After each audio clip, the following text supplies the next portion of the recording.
just filling in the flat colors, just using basic green that comes in the gouache set and just filling in the colors.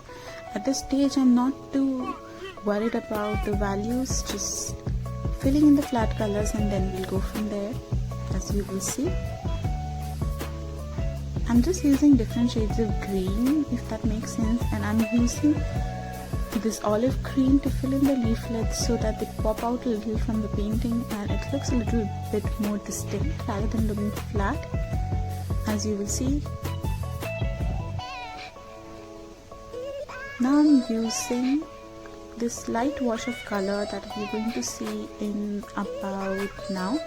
This light wash of green all over the background, whatever excess I'm just shifting to the masking tape, just shifting the water around so that it does not look like there's a blob of water sitting somewhere. Now I'm increasing the values little by little, very slightly, so that it looks distinct but it does not look like it's just very different from the background. It should look like it's emerging, if that makes sense. Now I'm adding the values to the leaves, just increasing it, decreasing it, whatever feels right. As you will see, I don't have a technique. I'm just using layers to make something that looks appealing to me personally. And yeah, we'll just eyeball it. Just go with the flow.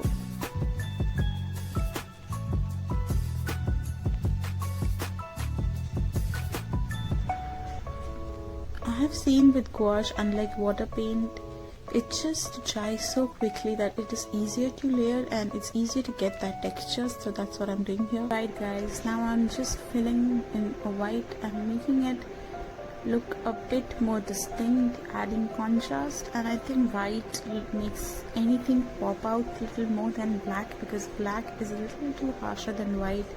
So yeah, that's what I'm doing here. Again, I'm just eyeballing it, just seeing whatever looks right. Now because the edges are looking too harsh, I'm trying to mend them and blend them into the leaf. Yeah, so you will see me doing the same thing on the leaves that are a little far away from the viewer. Just adding that white and seeing how it looks good. Sometimes with gouache, the ugly face is so long that you feel like what the heck I'm doing, but you just gotta keep going and I just gotta have that faith that it's gonna work out. So yeah, that's what I'm doing here.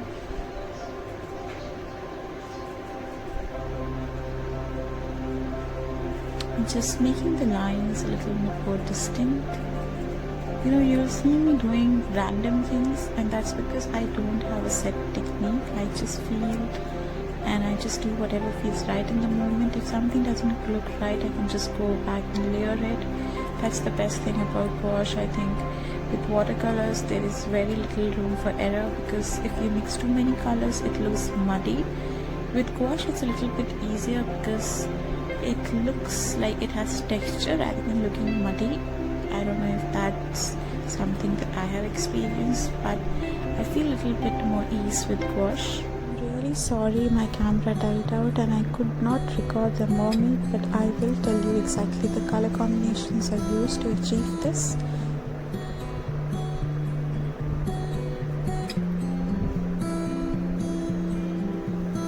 I used a combination of whole pink and rose.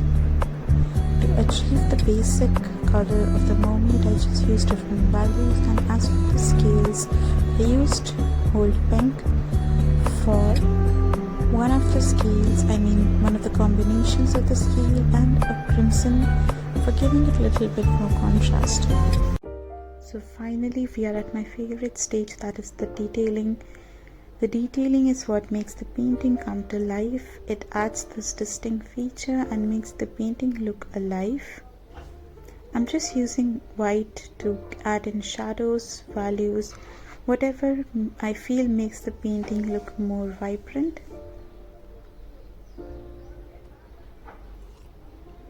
If you found the one, you should never give her up. I think it's the way life changes when in love. I am also going to go over the little details in the mermaid's tail to make it look a little bit more distinct, and using burnt ochre I'm going to detail and outline the mermaid. I still dream about the days when we were young.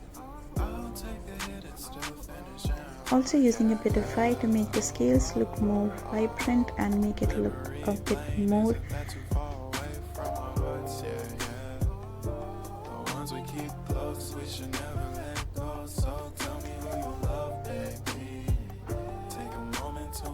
Now mixing in a little bit of green with white and using it to make little tiny dots in the background to make the painting look a little bit better, and we are done.